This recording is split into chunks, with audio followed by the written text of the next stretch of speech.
Alô, meus amigos amantes do vinho, tudo bem com vocês? Eu espero que sim. No vídeo de hoje a gente vai falar sobre um assunto que são as castas esquecidas de Bordeaux. Então também já convido vocês a pegar a taça de vocês, porque a gente não vai ficar no seco aqui. Gostaria também muito de já pedir para você seguir o canal. Você caiu aqui de paraquedas, eu me chamo André, sommelier, sou formado aqui em Bordeaux e moro também aqui em Bordeaux. E nesse canal a gente fala basicamente sobre vinho, todas as novidades e curiosidades desse mundo fascinante. Então inscreva-se no canal, ative as notificações para que você possa sempre receber nosso conteúdo e também vai ajudar a gente muito a continuar produzindo conteúdo, beleza? Então vamos lá para o vídeo. Bom, gente, para que a gente fale sobre castas esquecidas, antes de mais nada a gente tem que fazer uma recapitulação da filoxera. Não vou me aprofundar aqui muito nessa questão, até porque eu devo abordar esse assunto aí também em outro vídeo. Mas a filoxera é basicamente um inseto que veio sem querer dos Estados Unidos aqui para a Europa. Começou aqui na França, a gente está falando aí do ano de 1863. Situação aí bastante complicada, porque esse inseto,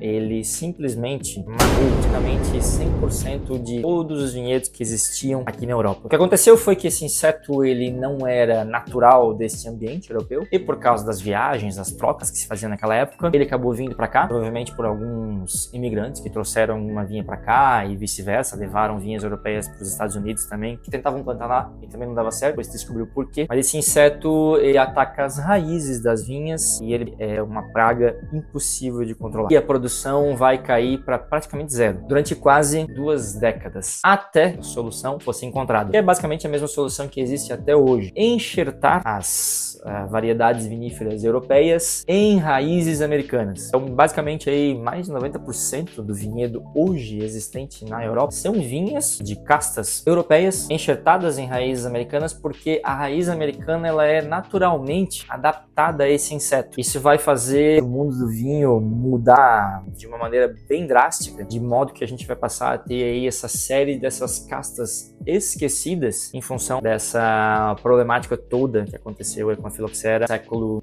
XIX. Antes da filoxera, Bordeaux era como se fosse um mosaico de castas. Não apenas Bordeaux, praticamente todas as regiões aqui da França. Uma vez que eles estabeleceram a solução, que era de fazer esses enxertos, existia aí um gap de produção enorme. O que se optou foi por enxertar aquelas castas que já eram sabidamente mais fáceis de gerenciar, que tinham já rendimentos mais estáveis, facilidade maior no manuseio e que, naquele momento, eram mais precoces, porque a gente tinha uma temperatura média que era mais baixa e se você tivesse uma casta que era muito tardia, ela não amadurecia. Inclusive, também tinham castas que eram mais fáceis de serem enxertadas e outras mais difíceis. Bom, o que isso tudo criou? Uma situação hoje que nós temos aqui na França, onde mais de 95% de todas as vinhas plantadas aqui se limitam a 40 castas. Você vai achar que é bastante. Porém, o registro oficial de castas aqui na França é de mais de 250. A gente está falando aí de mais ou menos 16% de tudo que existia. E é assim que foi, porque se precisava realmente de produção, numa época também que vinho nem era assim tão vendido em garrafa, obviamente era, mas era muito vendido em barril mesmo, em litragem, era tonéis enormes de vinho que eram vendidos, justamente porque a ideia era ter produção e não necessariamente qualidade. Então, obviamente, depois de uma falta tão grande assim de vinho, assim se optou e a gente teve essa redução drástica aí nessa variedade de castas que a gente encontra hoje. Por exemplo, Bordeaux vive de 3 a 4 castas, Petit Verdot em bem menor escala, mas Cabernet Franc, Cabernet Sauvignon e Merlot. A gente teve essa redução quando antes disso existiam aí pelo menos mais de 20 castas aqui em Bordeaux. Isso também, na verdade, vai acabar gerando um impacto global e aí, por própria mimetização do que foi feito aqui em Bordeaux, todo mundo começa a fazer isso também. Esse modelo Cabernet Sauvignon, Merlot, por exemplo, passa a ser importado para o mundo. Toda vez que a gente vai em um novo mundo, é muito raro de não encontrar Merlot, Cabernet Sauvignon, Cabernet Franc. Também a mesma coisa aconteceu com a Borgonha. O Chardonnay é simplesmente onipresente no mundo inteiro. Isso tudo também acabou contribuindo para uma certa estandardização dos vinhos mundiais após essa era filoxerática e também a própria importação aí dos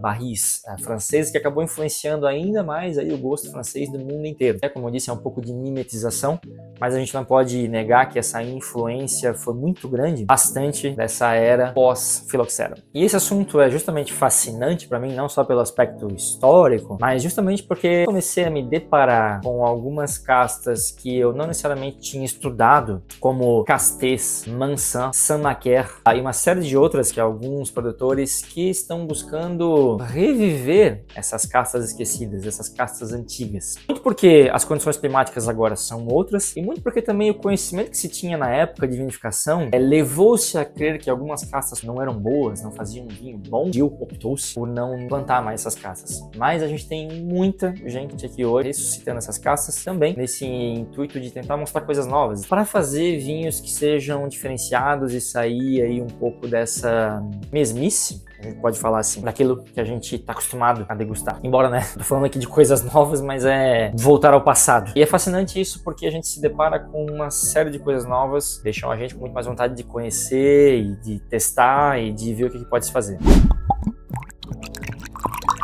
Depois disso tudo, né, a gente vai degustar, então, aí um vinho de uma casta esquecida. Esse vinho aqui, ele é um Tressalier. Se eu consigo deixar aqui, para deixar agora um pouco mais de foco. Bom, essa aqui é uma casta esquecida da França em geral. Eu não estudei praticamente nada sobre vinho, porque para mim vai ser realmente a descobrir aqui junto com vocês no canal. É um produtor biológico, só usa leveduras indígenas, e ele até conta aqui atrás um pouquinho da história do Tressalier. É bem interessante porque ele diz que é uma cepagem, uma casta indígena, na verdade da Borgonha, da região de Allier. Eu não faço ideia do que esperar do vinho, tá? Mas assim, ele muito provavelmente deve estar bem condizente com aquilo que deve ser a casta, porque realmente é vinificado de uma maneira bem natural, não vai ter nada de madeira. Então vamos lá, a cera a gente vai direto aqui mesmo, sem estresse. Eu adoro cera, tá? Acho bem clássico, bonito. Essa folha era comprida. Na nossa taça e vamos servir. Bom, a cor é bem amarelo claro, bem amarelo palha, né? Bem jovem, 2022. É engraçado que assim, eu não coloquei o nariz nele ainda, mas eu já tô sentindo um cheiro, tá? Então eu vou dizer pra vocês que ele tem cara de ser aromaticamente bem potente.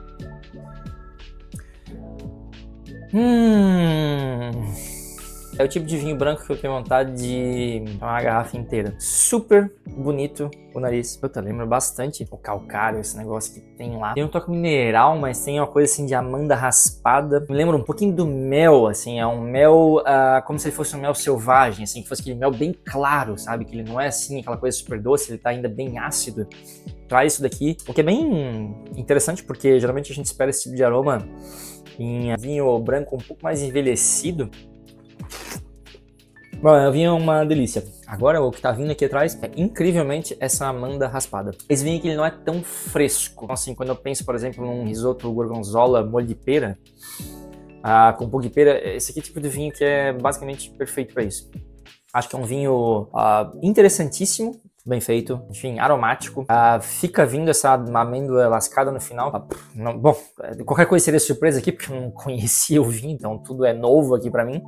Não conhecia a casta, eu vou buscar ter mais contato com a casta. Ter mais também desse vinho, porque eu achei ele realmente incrível e eu já tô conseguindo imaginar coisas assim super bacanas, acordos bem interessantes para ele. Bom, era sobre isso. Eu acho que a ideia do vídeo era justamente poder mostrar como essas castas que eram esquecidas, olha o grande vinho uma casta dessa pode produzir. Espero que mais produtores aí continuem trazendo esse tipo de produto, esse tipo de vinha nova, essas coisas interessantes para que a gente possa aprender a degustar e também se surpreender.